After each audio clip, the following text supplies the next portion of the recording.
The Black Ledger. Episode 4. The Black Ledger. The song spread across Manhattan slowly. Not loud, not dramatic, soft, human. Voices echoing upward from beneath the city. Car radios carried it through dark streets. Battery televisions crackled with it inside crowded apartments. Police officers stopped speaking mid-sentence to listen. Subway workers paused beside emergency tunnel entrances. For a few seconds, New York heard the people buried beneath it, and the city became quiet.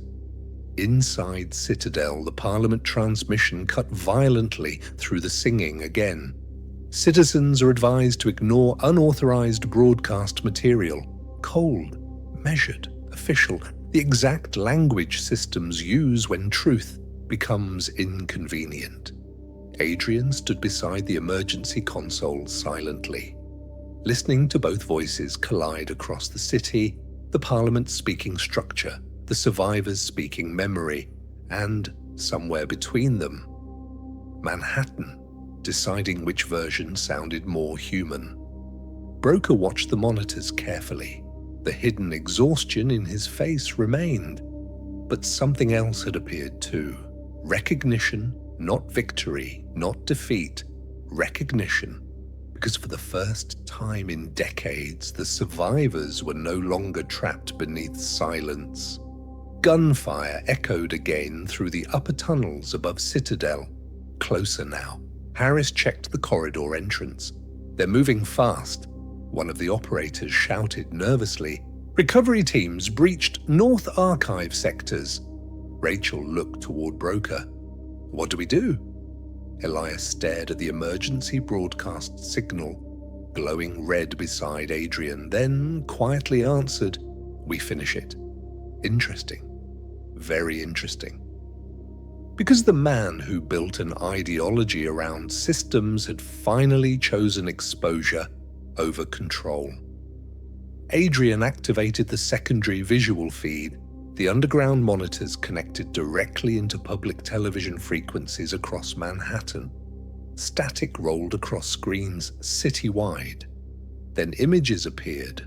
The preserved underground classrooms, the emergency selection maps, the green survival sectors.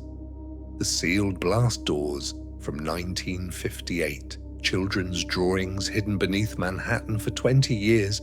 No narration. No explanation, just evidence. Thomas stared at the monitors in disbelief. You think people will believe this? Adrian answered quietly.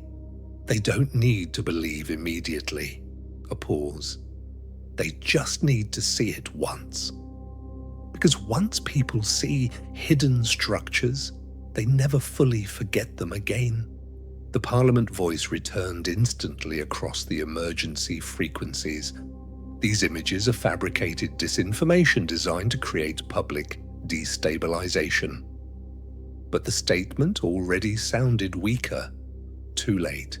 The city had seen the architecture, and architecture changes how people interpret reality permanently.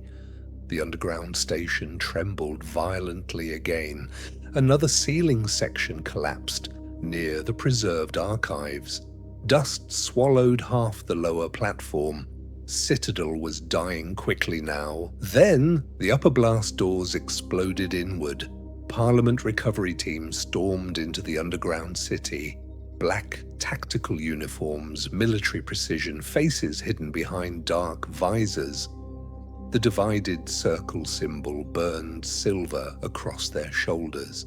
Not police, not soldiers, infrastructure security. The hidden immune system beneath civilization. Harris raised his revolver immediately. Down! Gunfire erupted across Citadel. Concrete shattered. Emergency lights exploded overhead. The operators scattered desperately.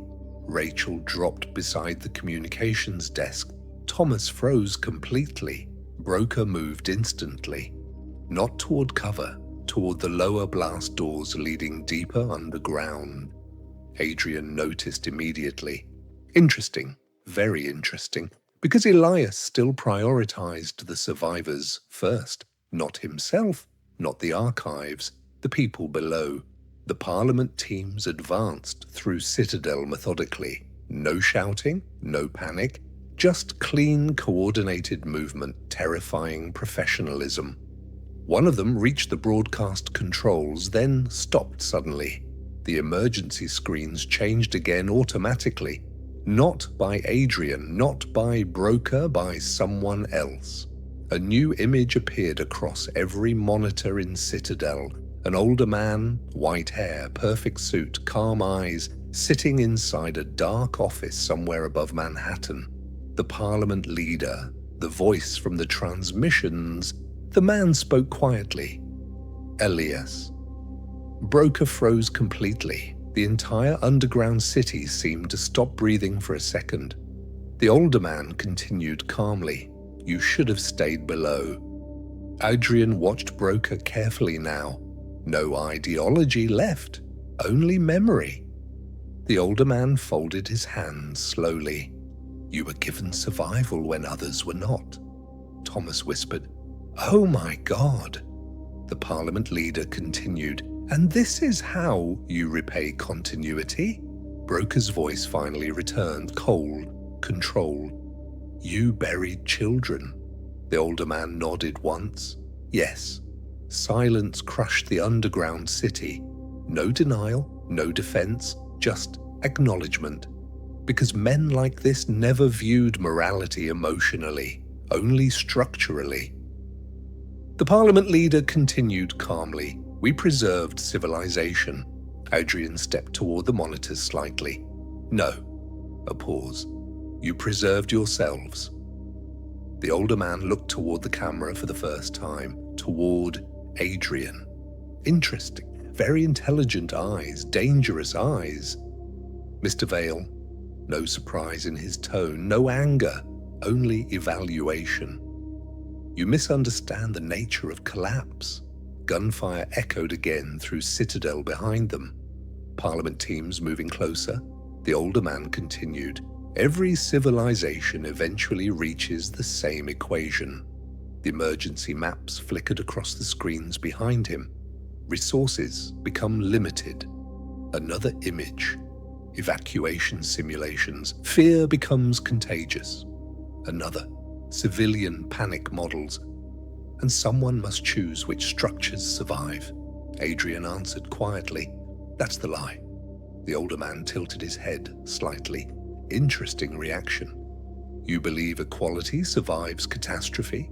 No. Adrian's eyes never left him. I believe people adapt faster than systems predict. Silence again. Then something surprising happened.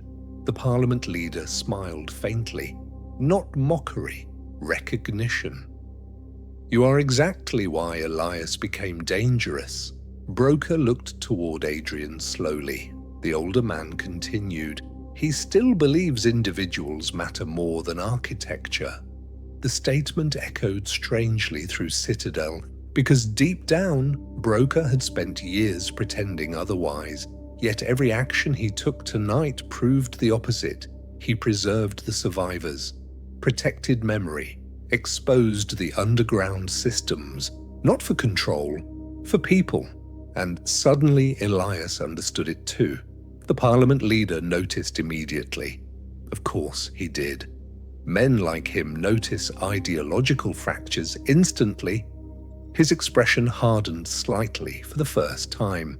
Recovery teams, he said calmly, terminate broadcast authority. The tactical teams advanced again. Gunfire erupted through the underground city. Emergency screens shattered. Citadel shook violently beneath Manhattan, and somewhere above them, the entire city was still watching live. Citadel descended into chaos. Gunfire echoed through the underground city beneath Manhattan. Concrete shattered. Emergency lights burst overhead, one after another. The hidden world below New York was tearing itself apart publicly for the first time in decades. And above them, millions of people were still watching. The emergency broadcast remained active. Televisions flickered inside apartments, car radios carried fragmented voices through blocked streets. The city had already seen too much. The Parliament understood that now, which was why the recovery teams moved without hesitation. 2 operators fell beside the communications desk. Rachel dragged one of them behind overturned equipment, while sparks exploded across the console. Harris fired toward the advancing tactical teams. "Move!" Adrian grabbed Thomas by the shoulder. "Stay low." But Broker, Elias, was no longer focused on the gunfight. He stared at the Parliament leader still visible on the surviving monitor. Not hatred, recognition. Like a man finally seeing the shape of the cage that raised him. The older man spoke calmly through the screen, despite the violence around Citadel. "You mistake exposure for victory." Another tactical team entered the lower archive sector, disciplined, efficient, no wasted movement. The Parliament had done this before, probably many times, Adrian answered quietly while reloading Harris's spare revolver. "No." A pause. "You mistake secrecy for stability." The older man almost smiled. "History disagrees." The underground station trembled violently again. One of the observation windows exploded inward. Old files and photographs scattered across the flooded floor. The buried history of Manhattan literally blowing apart around them. Then suddenly, the singing returned. Louder now, the survivors below Manhattan, their voices rising through the lower tunnels beneath Citadel. Old songs, children's voices mixed among them, not organized, not perfect, human. And through the open emergency broadcast, the entire city heard them again. The Parliament leader's expression changed slightly for the first time. Not fear, annoyance. Interesting, very interesting. Because narrative control was slipping. Not through violence, through memory.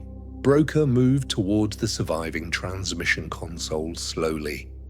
Rachel looked at him. "What are you doing?" Elias never looked away from the monitor. "Finishing the archive." Adrian understood immediately. The physical Citadel was dying. But if the data transmitted publicly, the system beneath Manhattan could never fully disappear again. The Parliament leader understood too. "Stop him." The recovery teams advanced harder. More gunfire. One of the emergency monitors exploded beside Adrian's head. Thomas shouted in panic. The underground lights flickered almost completely out. Only the broadcast console still glowed red through smoke and dust. Broker reached it first. His gloved hands moved across the analog controls with practiced familiarity. Old systems, Cold War systems, he knew them perfectly. Of course he did. He grew up inside them. The Parliament leader's voice sharpened for the first time. "Elias?" No response. Broker continued activating transmission routes manually. Archive uploads, transit maps, evacuation records, selection models, everything hidden beneath Manhattan. The older man's expression hardened completely now. "You are condemning the city to instability." Broker finally looked up at the monitor and quietly answered, "No." A pause. "I'm condemning it to memory." The sentence echoed across Citadel, across Manhattan, across every emergency frequency still active. And Adrian realized something important. This was no longer a war over control. It was a war over forgetting. The Parliament survived because people forgot. Broker survived because he remembered. The underground city shook violently again. Massive support cracks split across the ceiling above the lower archives. Citadel was minutes from collapse now. Harris shouted over the noise, "We have to leave!" Adrian looked toward the lower tunnels. The survivors were already disappearing deeper underground again, silent, prepared, used to abandonment. Then one of the tactical teams finally reached the broadcast platform. A recovery operative raised his weapon directly toward Broker and stopped, because the entire city was watching live. Interesting. Very interesting. The operative hesitated, just slightly. Human hesitation. The Parliament leader noticed instantly. Execute the order. The operative still hesitated. Adrian saw it immediately. There, the floor again. Systems depend on individuals eventually obeying structure over conscience, but individuals remain unpredictable under pressure. The operative lowered the weapon slightly, and in that tiny moment, Broker activated the final transmission key. Every surviving screen inside Citadel flooded with classified records, names, documents, underground photographs, government signatures, the entire hidden architecture beneath Manhattan exposed publicly. The Parliament leader stared at the screens silently, not emotional, calculating damage. Then the city-wide emergency frequencies overloaded completely. Static exploded across every channel, the hidden truth beneath Manhattan flooding into public view uncontrollably now. The Parliament had lost narrative containment, and suddenly all power inside Citadel died. Total darkness. No emergency lights this time, no backup systems. Only the distant sound of collapsing concrete deep underground. Thomas whispered into the blackness, "What now?" Adrian listened carefully. The Parliament teams had stopped firing. Interesting, because now the underground city itself had become unstable. Everyone trapped below Manhattan equally. No hierarchy left, no protected sectors, no controlled exits. Just survival. Then somewhere in the darkness, the Parliament leader's voice returned one final time through a dying speaker. Quiet now, almost disappointed. "You could have inherited the structure, Elias." Silence. Then Broker answered from somewhere nearby in the dark. "I know." A pause. "That's why I had to destroy it." Another violent crack split through Citadel. The floor beneath them shifted sharply. The underground city was collapsing for real now. Harris grabbed Adrian's arm blindly. "We move, now." But before Adrian could answer, the surviving monitors flickered alive one last time. A final live image appeared across every screen. Manhattan above ground, crowds gathered around storefront televisions, watching the exposed files, watching the hidden maps, watching the truth beneath their city. And for the first time in decades, New York was looking directly at the architecture built underneath it. The Parliament leader stared at the image silently. Then the screen finally died, and Citadel began to fall. Citadel collapsed slowly at first, almost gently. Steel groaned deep beneath Manhattan. Concrete cracked through the underground corridors like spreading ice. Dust swallowed the remaining emergency lights one by one, and somewhere above them, New York continued watching.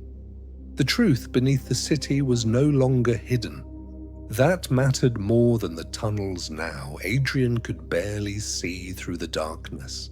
Only brief flashes from failing electrical systems illuminated the underground station.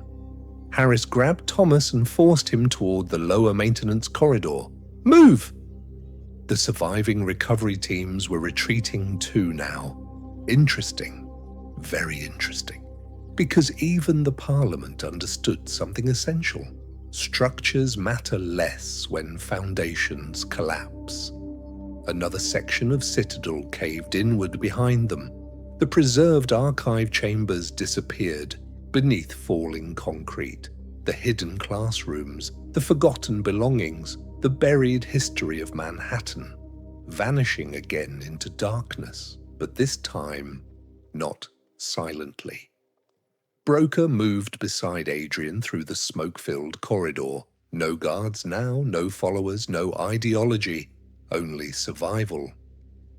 Rachel followed close behind, carrying one of the damaged archive drives against her chest. "You still saved the files?" Elias answered quietly. "Memory survives in copies." Interesting answer, because now he finally sounded less like the broker, and more like the child who survived underground. The lower tunnels shook violently. Water burst through cracked pipes overhead. Steam flooded the corridor. Thomas coughed desperately. "We're going to die down here." "No," Adrian said calmly, "the city already chose against that once." Huge difference. Broker looked toward him briefly. Recognition again. Then suddenly, the tunnel ahead illuminated with harsh white flashlights. Parliament recovery teams blocking the lower exit routes, perfect formation, weapons raised, silent, disciplined. The lead operative stepped forward slowly. No mask now. Middle-aged man, calm eyes, government posture. One of the real architects, not merely security. The man looked directly at Elias. "You've damaged continuity beyond repair." Broker stared back coldly. "Good." The operative ignored the response. "Come with us," Rachel laughed nervously. "You think we're surrendering?" "No." The operative's voice remained perfectly calm.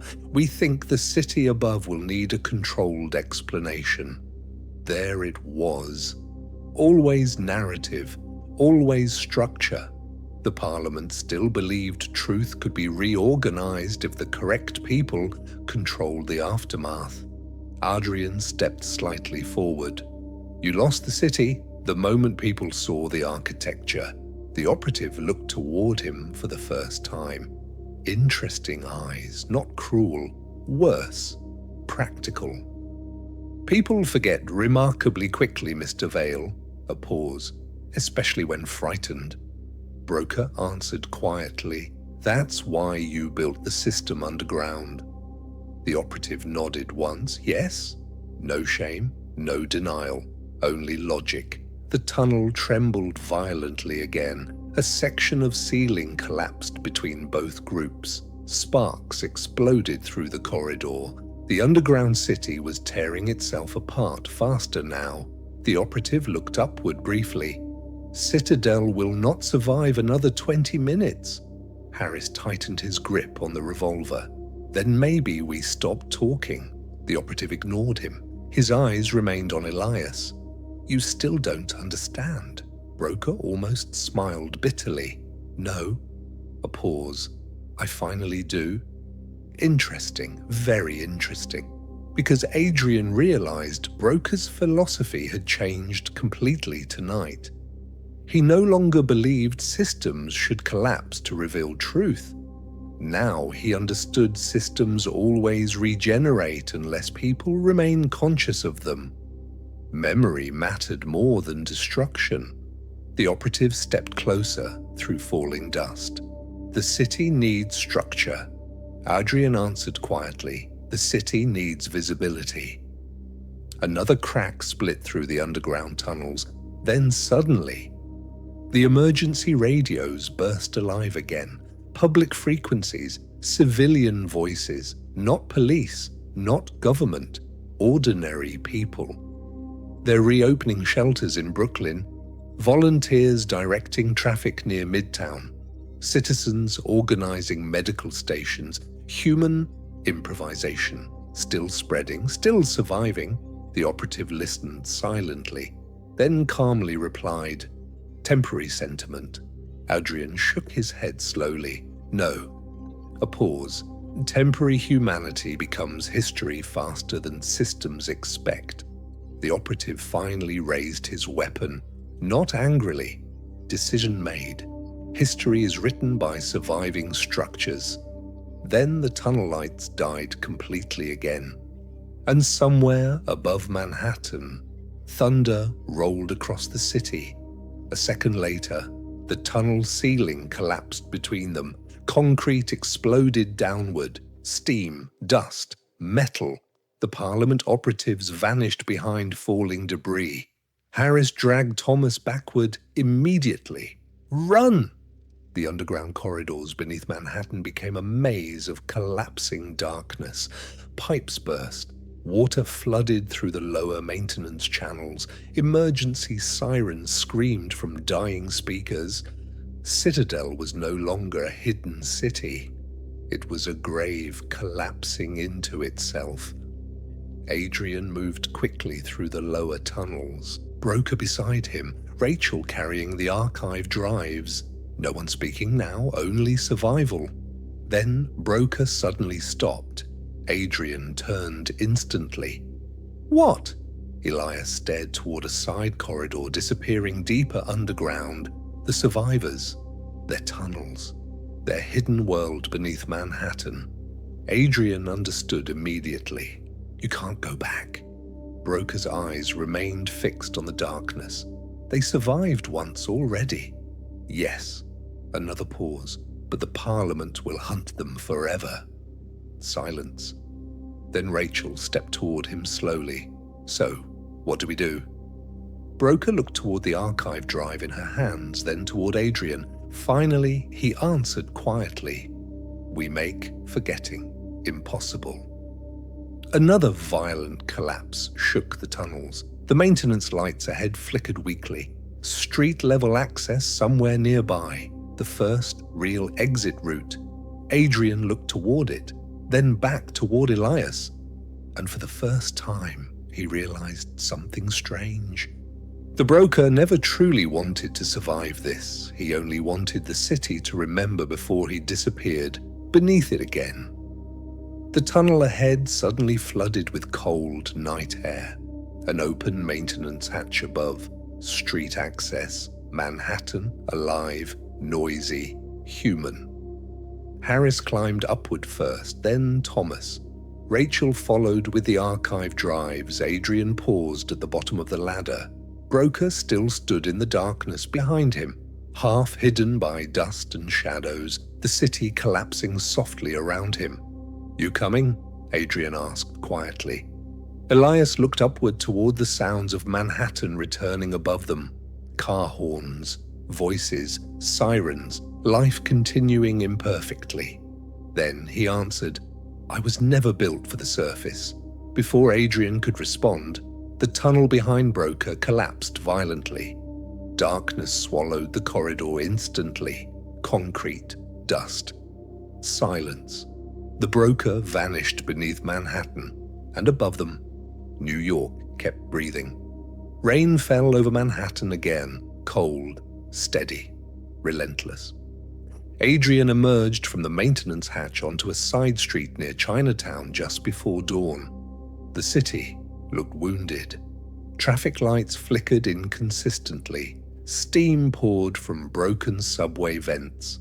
Police barricades blocked entire intersections.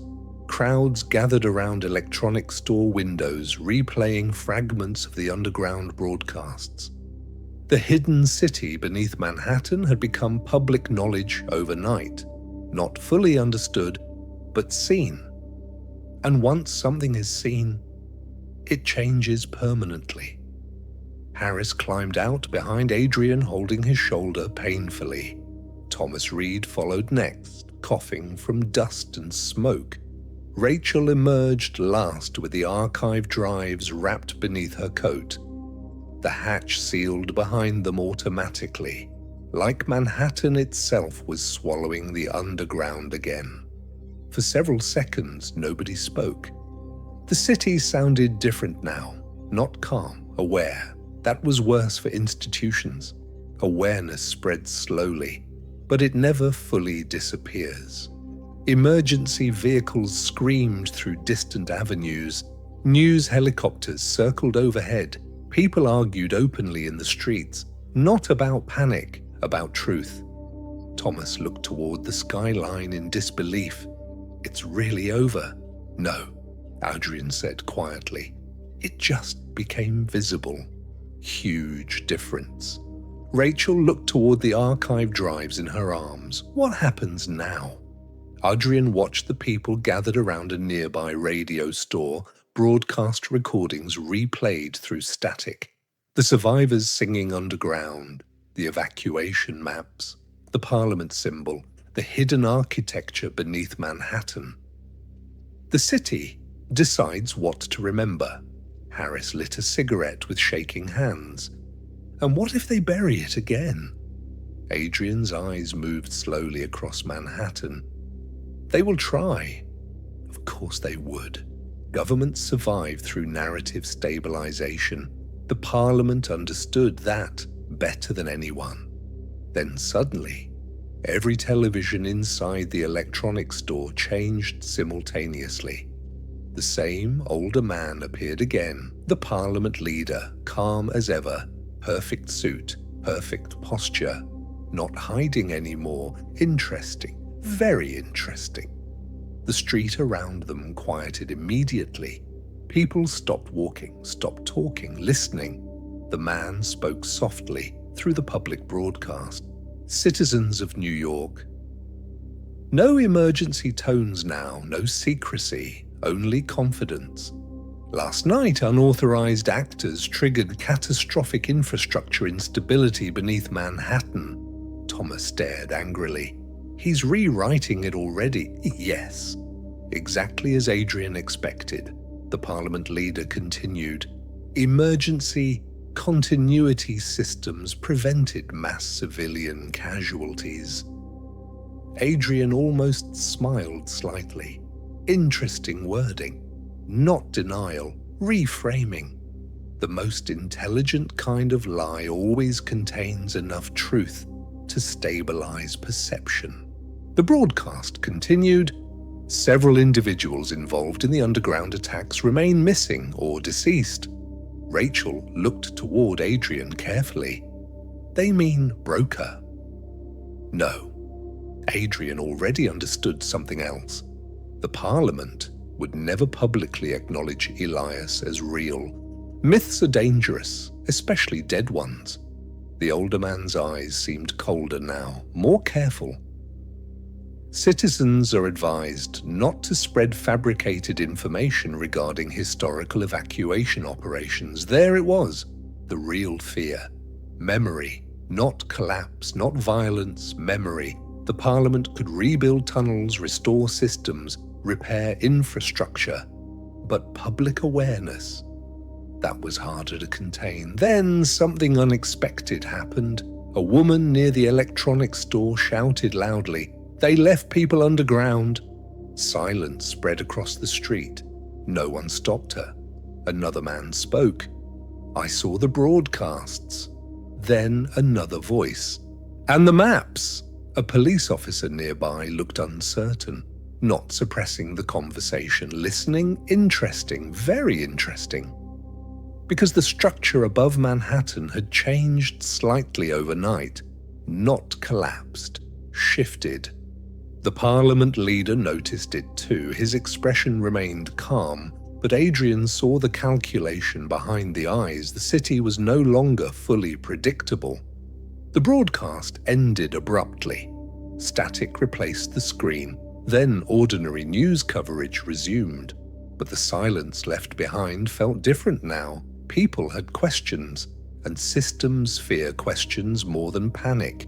Harris exhaled smoke slowly. So what now? Adrian looked toward the rising dawn over Manhattan. Emergency crews repairing intersections, citizens helping direct traffic, subway workers reopening entrances manually, the city rebuilding itself collectively, messily, humanly. Now, Adrian said quietly, they try to make this feel temporary. Rachel tightened her grip on the archive drives, and us. Adrian looked toward the hidden files beneath her coat, the names, the evacuation records, the underground classrooms, the survivors, the proof. We become dangerous. That silence lasted longer than the others because everyone understood what it meant. The Parliament would hunt memory now, not people, memory itself. Then Thomas suddenly looked toward the street behind them. Several black sedans moved slowly through the intersection.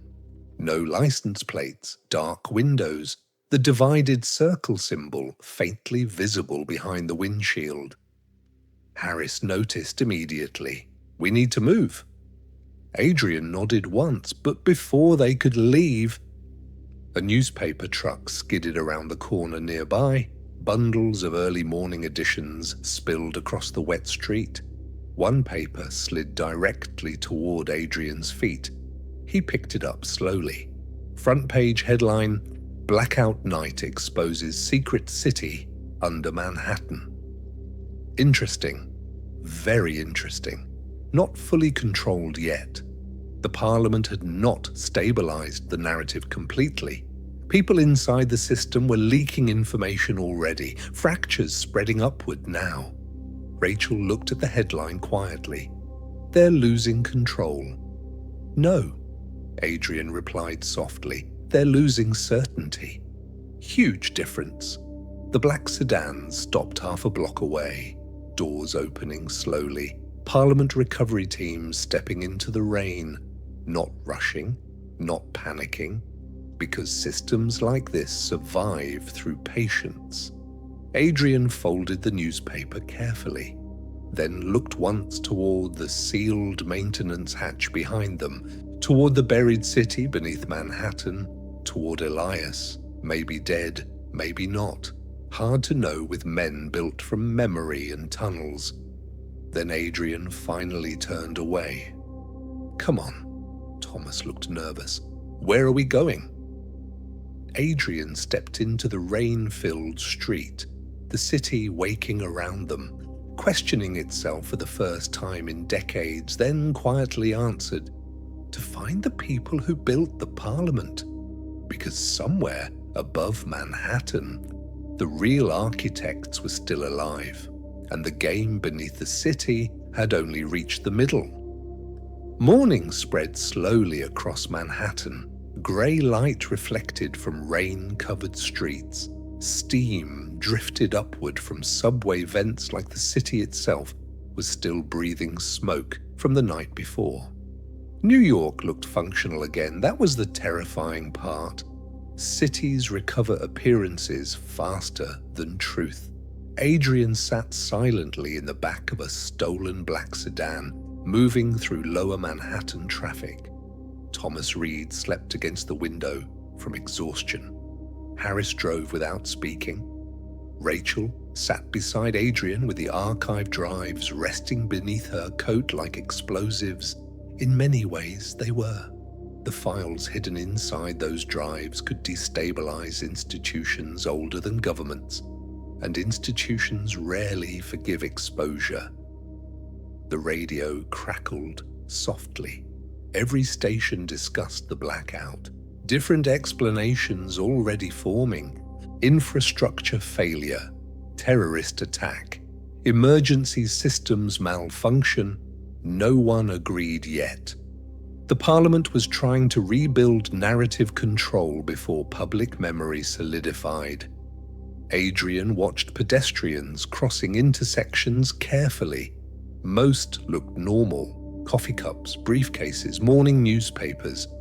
But occasionally, someone would stop beside a television storefront replaying the underground footage, watching, thinking that mattered. Questions had entered the city. Questions spread slowly, but systems built on secrecy fear them deeply. Harris finally broke the silence. "You got somewhere in mind?" "Yes." Adrian looked toward Wall Street, disappearing behind rain. "The original records." Rachel frowned slightly. "You already have the archives." "No." Adrian's eyes narrowed. "We have the evidence they buried." A pause. "I want the evidence they protected." Huge difference.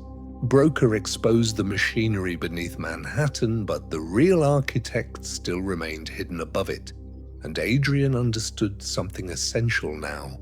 Structures survive through continuity. Continuity requires documentation, records, meetings, names, somewhere in New York. The Parliament still kept its operational centre. Then the car radio suddenly interrupted normal broadcasting with emergency static. Everyone looked up instantly. The Parliament leader appeared again, calm as ever, controlled, but something subtle had changed. Pressure? Interesting? Very interesting. Citizens are advised to avoid lower transit sectors while restoration operations continue. Same language, same tone, but weaker now because our public trust had fractured slightly overnight. The older man continued. Unauthorized conspiracy narratives regarding historical evacuation programs remain under active investigation. Thomas almost laughed tiredly. He sounds scared. No, Adrian said quietly. He sounds careful. Careful men are far more dangerous than frightened ones. The broadcast ended. Static lingered briefly. Then jazz music returned. Normality attempting reconstruction again. Rachel looked toward Adrian. How do we even find them? Adrian lit another cigarette slowly.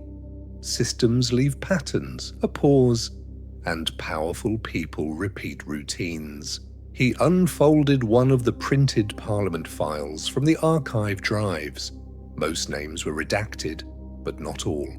Transit commissioners, financial coordinators, emergency infrastructure boards. And repeatedly, one phrase appeared beneath multiple signatures.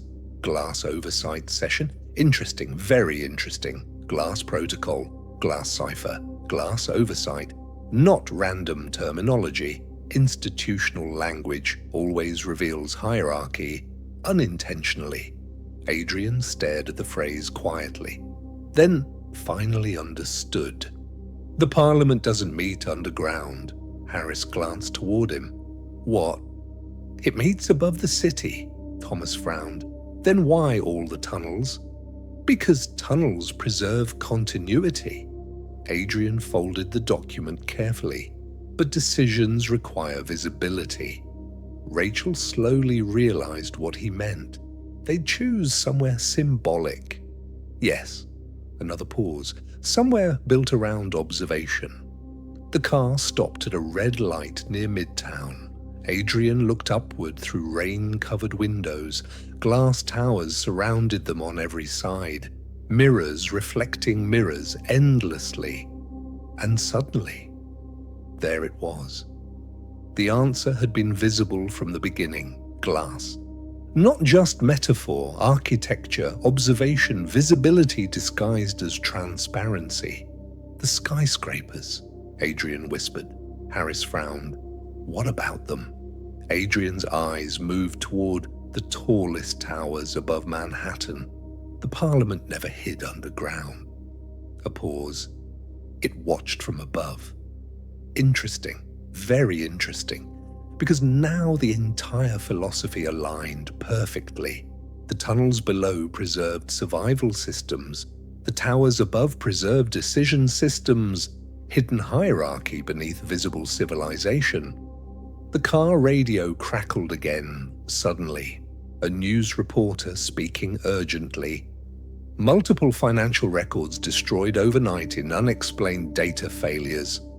Rachel looked sharply toward Adrian. They're erasing archives. Yes. Adrian's expression hardened slightly, and they started before sunrise, meaning the Parliament understood the real threat. Not public panic, documentation, memory again. The sedan turned onto Lexington Avenue, and then Adrian saw it. A building unlike the others, older than the surrounding towers. Black glass exterior, no corporate logos, no visible company markings. Yet every police officer near the intersection avoided looking directly at it. Interesting. Very interesting. Power always alters body language nearby. What building is that? Harris asked quietly. Adrian watched the structure carefully.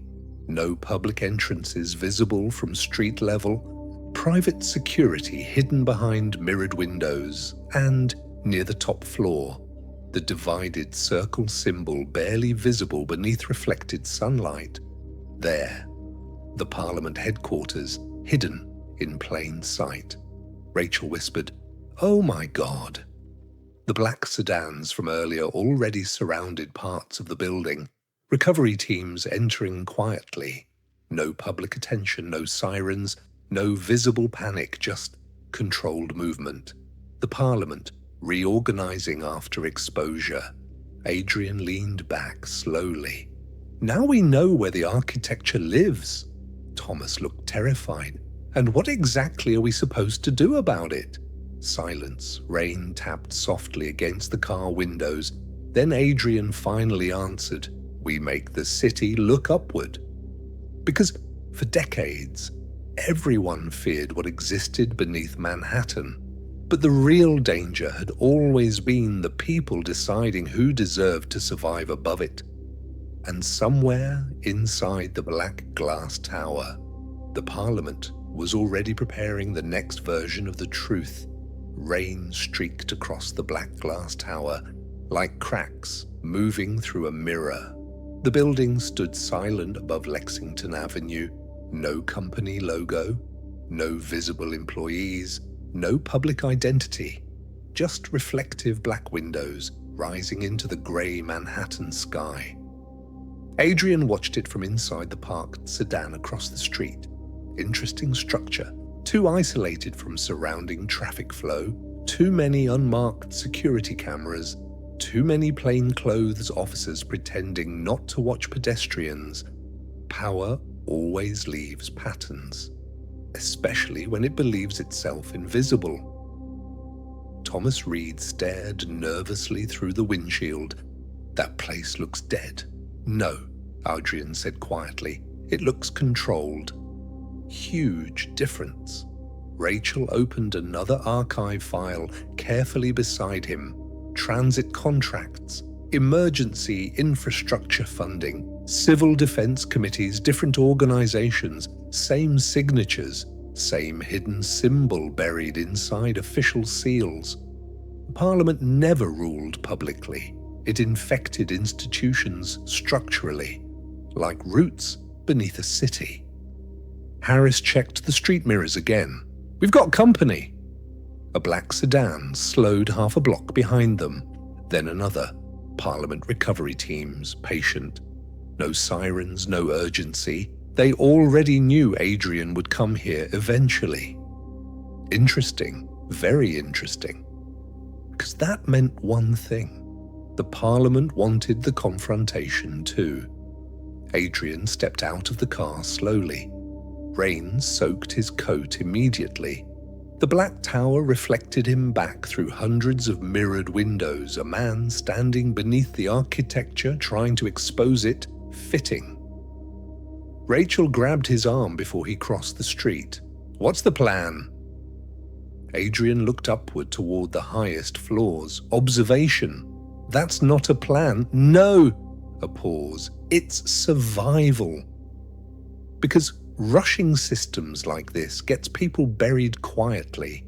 You study them first, pressure points, patterns, weaknesses, then suddenly one of the black tower windows illuminated briefly near the upper floors.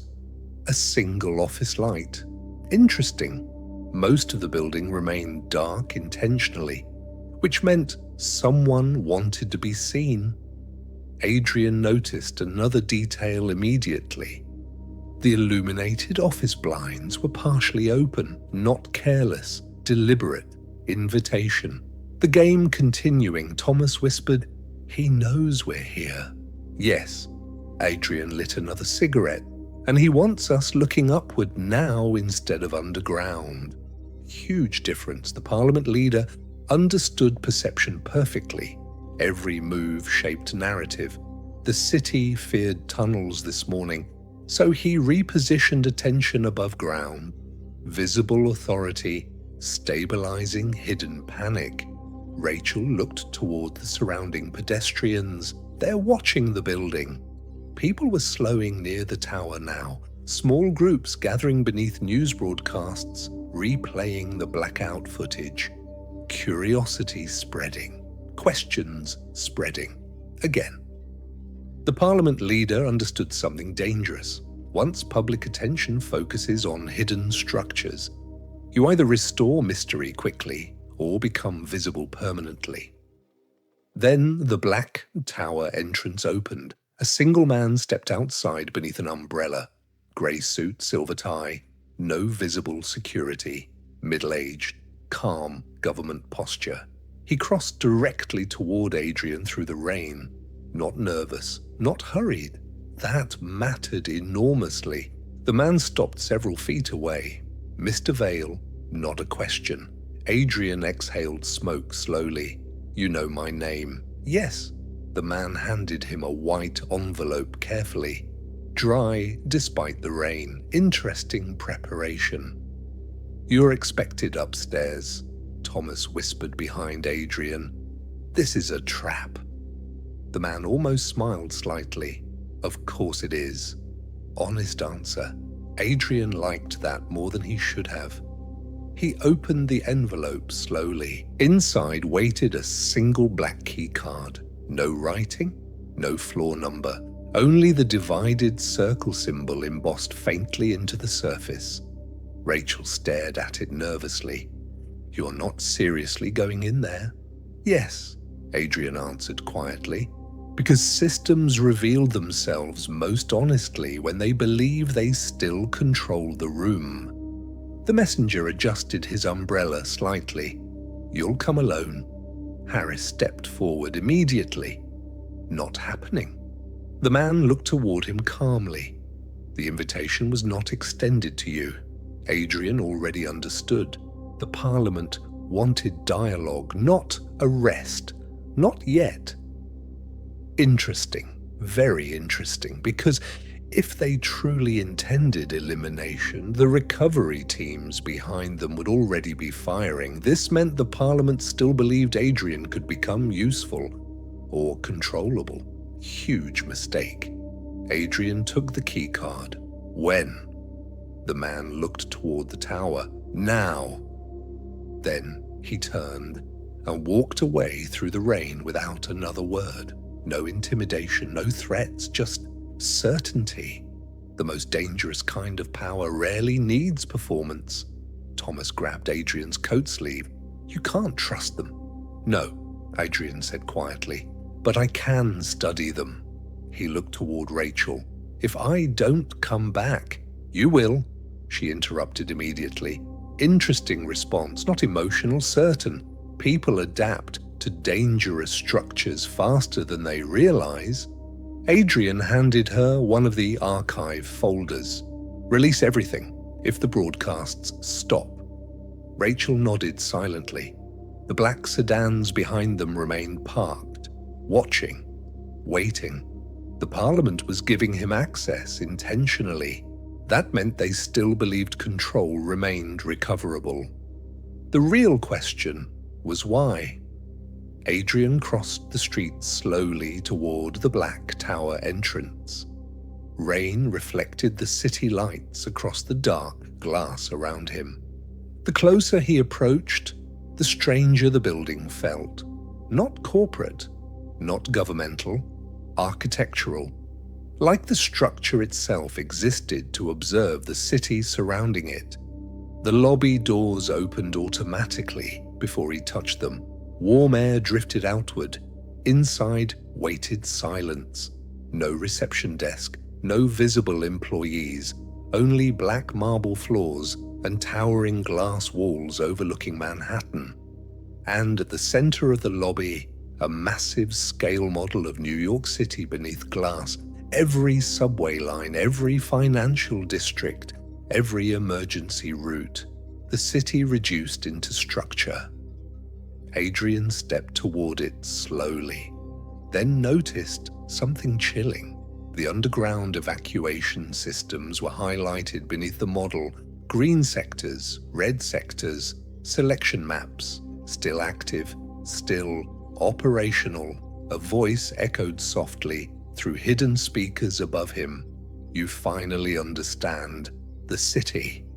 The Parliament leader emerged from the upper balcony slowly. White hair, perfect posture, calm eyes watching Adrian from above the scale model of Manhattan, like a man studying a controlled experiment.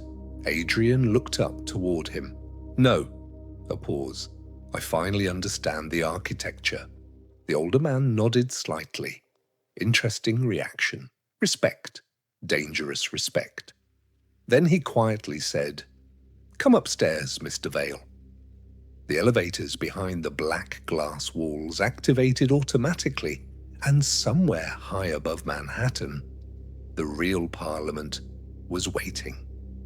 The elevator rose silently through the black tower. No music, no floor indicators, only glass walls surrounding Adrian as Manhattan drifted lower beneath him. Rain blurred across the city skyline like static on old television screens. The higher he traveled, the smaller the streets looked. The people, the traffic, the panic from the blackout, everything reduced into movement patterns. Systems always prefer height. Distance simplifies morality. Adrian watched the city carefully through the glass. Interesting design choice. The elevator was transparent intentionally, not luxury. Psychology. The Parliament wanted visitors to see New York the way they saw it, as structure, as flow, as population movement beneath architecture. The elevator finally stopped near the top of the tower. The doors opened soundlessly, and Adrian stepped into silence. The upper level looked less like an office and more like an observation chamber. Floor-to-ceiling black windows surrounded the entire room. No decorations, no artwork, no personal objects, only long tables covered with maps, emergency reports, and live surveillance feeds from across Manhattan. At the center of the room waited the Parliament leader, alone, no guards visible. Interesting, very interesting. Either he trusted the structure completely, or he no longer feared individual threats. Possibly both. The older man gestured calmly toward the city outside. Beautiful, isn't it? Adrian remained standing. Efficient. The man smiled faintly. You see it now? No. Adrian lit another cigarette slowly. I see how you justify it.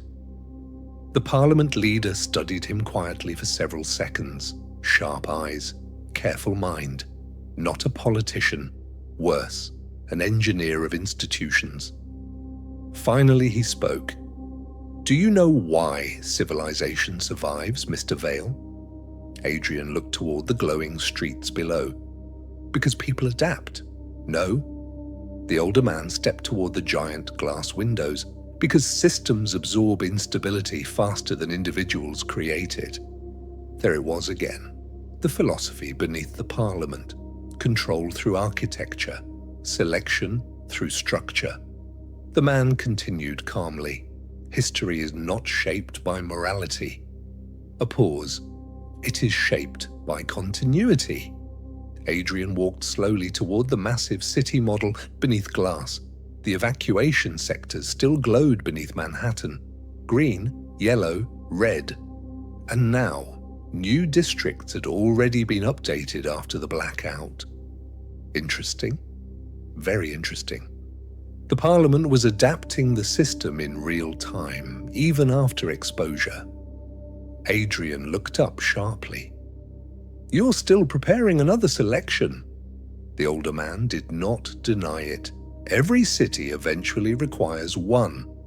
Silence, no shame, no hesitation, only mathematics. That was the terrifying thing about people like this. They stopped viewing human beings individually long ago. Everything became infrastructure eventually. Adrian studied the room carefully. Live feeds from hospitals, transit routes, food supply chains, emergency power restoration. The Parliament monitored the city like a living machine, not protecting it emotionally, managing it structurally. Then Adrian noticed something hidden beneath the nearest stack of documents, a black ledger, another one. But this version looked older, much older. Leather cracked by decades. Interesting. The original archive. The Parliament leader noticed Adrian looking at it immediately. You're curious? No. Adrian stepped closer toward the book. I'm confirming a pattern. The older man nodded slightly. Good. That answer mattered enormously, because it meant the Parliament respected analysis more than obedience. Dangerous institutions always do. The leader opened the old ledger carefully. Inside were names, dates, crisis events, selection records spanning decades, blackouts, transit failures, financial collapses, wars, and beside every event, population projections, survival percentages, sacrifice calculations. The city reduced to mathematics again. Adrian stared at one page silently. New York City, August 1977, projected civilian loss. Threshold, acceptable. The blackout, this blackout, planned long before it happened. Interesting, very interesting. You engineered this years ago, Adrian said quietly. The older man folded his hands behind his back. No. A pause. We prepared for inevitability. Huge difference in his mind, none in reality. Adrian turned another page, then froze, because he saw Elias's name, not broker, Elias Mercer. Age 9, status, retained subject. Thomas was right, they had studied him, raised him inside the underground system intentionally. Adrian's expression darkened slightly. You created broker. The Parliament leader remained calm. No, another pause. The city did. Same answer Elias gave earlier. Interesting symmetry. Institutional thinking always replicates itself, eventually. Adrian closed the ledger slowly. You keep saying that because it lets individuals escape responsibility. For the first time, the older man's expression changed slightly. Not anger, something colder. Disapproval. Responsibility is inefficient during catastrophe. No, Adrian answered quietly. It's the only thing that matters during catastrophe. Silence spread across the observation chamber. Far below them, Manhattan continued moving through rain and emergency lights. Imperfect, unstable, alive. The Parliament leader finally walked toward the windows overlooking Midtown. Do you know what happens when cities stop trusting systems? Adrian said nothing. The older man answered his own question. They tear themselves apart. Adrian moved beside him, slowly, and looked downward. People filling intersections below, helping direct traffic, sharing generators, feeding strangers. The city improvising again. No central control, no Parliament instructions, human adaptation. No, Adrian said softly. They reveal what survives without systems. The older man watched the streets below silently, then finally asked, and what if that survival is temporary? Interesting question, because now the conversation had shifted. No longer about secrecy, no longer about exposure, about human nature itself. Adrian answered carefully. Temporary humanity still changes history. A pause, because people remember moments longer than structures expect. The Parliament leader looked toward him slowly. You sound like Elias now. No. Adrian's eyes remained on the city below. He sounds like a human being for the first time. Silence. Then suddenly, one of the emergency monitors behind them activated violently. Static flooded the screen. An operator's voice shouted through interference. Sir, we lost lower containment. The Parliament leader turned sharply. First real disruption. Interesting. Very interesting. The operator continued frantically. The survivors reached the eastern tunnel sectors. Adrian immediately understood. The underground survivors were moving upward into Manhattan, publicly. The Parliament leader's expression hardened instantly. Seal all surface exits. But another voice interrupted through the static, panicked now. "We can't." A pause. "Civilians are already helping them." Silence filled the observation chamber, and for the first time, the Parliament leader looked genuinely uncertain. The observation chamber fell completely silent. Rain slid across the black glass walls surrounding Manhattan. Far below the tower, sirens echoed through the city. But something else echoed too now. Voices, crowds gathering, people moving towards subway entrances instead of away from them. Interesting. Very interesting. The Parliament leader remained motionless beside the emergency monitor. His calm expression had not vanished, but it had changed. Pressure. Real pressure. The operator's voice crackled through static again. "Citizens are pulling survivors out of the lower transit tunnels." Another burst of interference. Police units refusing containment orders in several sectors. Adrian watched the older man carefully. There. The floor again. Systems collapse slowly at first, then suddenly through individual refusals. One person ignores protocol, then another. Then structure becomes negotiation instead of command. The Parliament leader finally spoke quietly, broadcast visual feeds. The emergency monitors changed instantly. Live footage from downtown Manhattan flooded the observation chamber. Rain-soaked civilians crowded around broken subway entrances.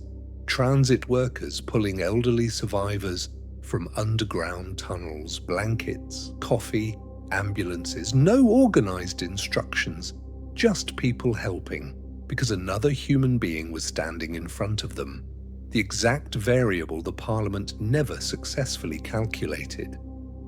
Adrian stared at the screens silently, then finally said, "You built your entire philosophy around fear." The older man never looked away from the footage. "Fear is reliable?" "No." Adrian stepped closer toward the screens. "Fear is temporary." The monitor showed a young woman wrapping her coat around one of the underground survivors, another civilian helping lift a child through a flooded subway staircase. No structure, no hierarchy, no selection, only reaction, human reaction. The Parliament leader's jaw tightened slightly. Tiny movement, tiny truth. Interesting, very interesting, because now Adrian understood something essential. The Parliament never truly hated humanity.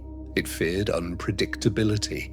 And unpredictable compassion was the hardest force to control structurally. The emergency feed shifted suddenly.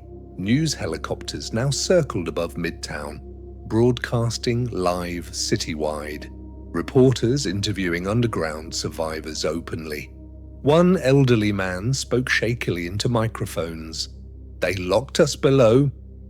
The Parliament leader immediately reached toward the console, cut civilian feeds. But the operator's voice returned again. "We lost media control in multiple sectors." Another pause. "Independent stations are rebroadcasting the footage." Adrian almost smiled slightly, memory multiplying. Exactly what the Parliament feared most. The older man turned slowly toward Adrian. "You think this changes anything?" Adrian looked toward Manhattan below. Crowds filling the streets now, not rioting, listening, watching, questioning. Yes. A pause. Because people saw each other before you could reorganize the narrative. Silence. The Parliament leader walked toward the massive city model beneath glass. His hand rested lightly over the evacuation routes beneath Manhattan. The city survived because systems existed. No, Adrian moved beside him. The city survived because people ignored the systems when it mattered. Another silence, longer now, more dangerous, because the older man knew Adrian was partially right.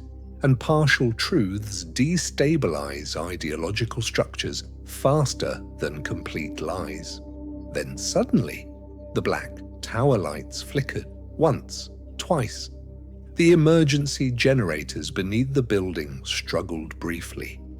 Interesting. Very interesting. The Parliament headquarters was connected to the same hidden infrastructure below Manhattan. And the infrastructure was failing everywhere now. The older man noticed it too. His eyes moved toward the tower windows overlooking the city. For the first time, the observation chamber felt vulnerable, not elevated above Manhattan, attached to it. The operator's voice crackled again through static, crowds gathering outside the tower. Adrian looked downward through the glass. People were stopping in the streets below now. Looking upward toward the black building, news crews, police, ordinary civilians. The city finally looking directly at the architecture above it. The Parliament leader spoke quietly. "They'll turn this into spectacle." "No," Adrian answered softly. "They'll turn it into memory." Huge difference. Spectacles fade. Memory changes behavior.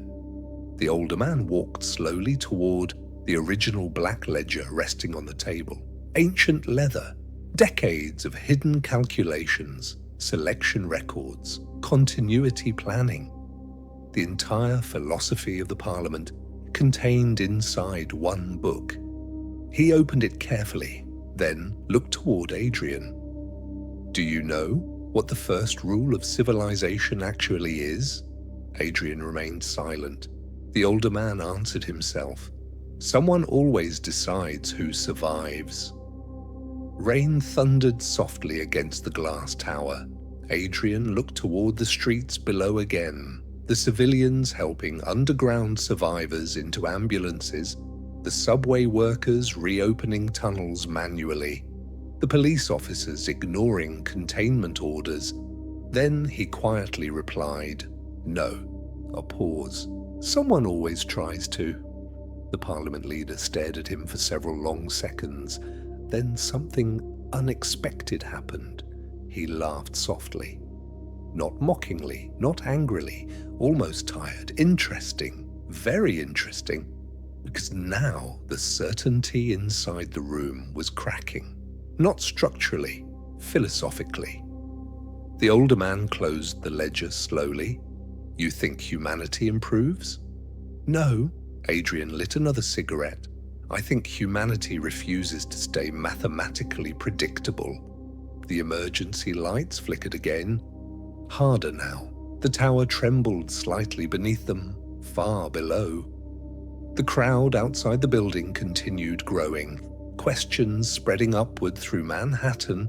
The Parliament leader finally looked out across the city in silence, then quietly asked, "And what happens when the next catastrophe comes?"